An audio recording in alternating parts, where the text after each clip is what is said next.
10 ఏళ్లలో తెలంగాణ అభివృద్ధికి వేల కోట్లు కేటాయించామని ప్రధాని నరేంద్ర మోడీ అన్నారు. సోమవారం బీజేపీ ఆధ్వర్యంలో జగిత్యాల జిల్లాలో ఏర్పాటు చేసిన బహిరంగ సభలో మోడీ పాల్గొన్నారు.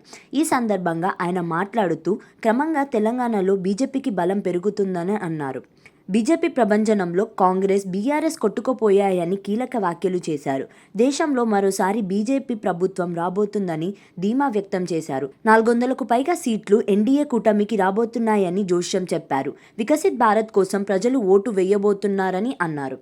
మే 13న తెలంగాణ ప్రజలు కూడా కొత్త చరిత్ర లిఖించబోతున్నారని తెలిపారు. శక్తిపై తమ పోరాటం అంటూ నిన్న రాహుల్ గాంధీ మాట్లాడారు. శక్తిని నాశనం చేయాలంటూ విపక్ష కూటమి భావిస్తుందని అనుమానం వ్యక్తం చేశారు. ప్రజల ఆశీర్వాదం ఎవరికి ఉందో జూన్ 4వ తేదీన తెలిసిపోతుందని అన్నారు. ఆంగ్లేయులు, రజాకారులపై తెలంగాణ సమాజం విరోచిత పోరాటం చేసిందని గుర్తు చేశారు. తెలంగాణ కలలను కాంగ్రెస్, బీఆర్ఎస్లు నాశనం చేశాయని మండిపడ్డారు.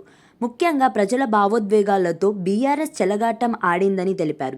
అధికారంలోకి రాకముందు అనేక మాటలు మాట్లాడిన కాంగ్రెస్ అధికారంలోకి వచ్చాక కాళేశ్వరం సహా దేనిపై విచారణ చేయడం లేదని విమర్శించారు. కేవలం ఆ రెండు పార్టీలు బీజేపీని, మోడీని విమర్శించడమే పనిగా పెట్టుకున్నాయని మండిపడ్డారు. కాంగ్రెస్, బీఆర్ఎస్లు ఎంత కవర్ ఫైర్ చేసినా తెలంగాణను దోచుకున్న వారిని వదిలిపెట్టబోం అని సంచలన వ్యాఖ్యలు చేశారు. కుటుంబ పార్టీలు దేశాన్ని దోచుకునేందుకు రాజకీయం చేస్తున్నారని అన్నారు. ప్రస్తుతం కాంగ్రెస్ ప్రభుత్వం తెలంగాణను ఏటీఎంగా మార్చుకుందని కీలక వ్యాఖ్యలు చేశారు. కాళేశ్వరంలో అవినీతి చేసిన బీఆర్ఎస్ లిక్కర్ స్కామ్లోనూ కమిషన్లు తీసుకుందని సంచలన ఆరోపణలు చేశారు. తెలంగాణ నుంచి ఢిల్లీ వరకు వారి అవినీతి కొనసాగుతుందని అన్నారు.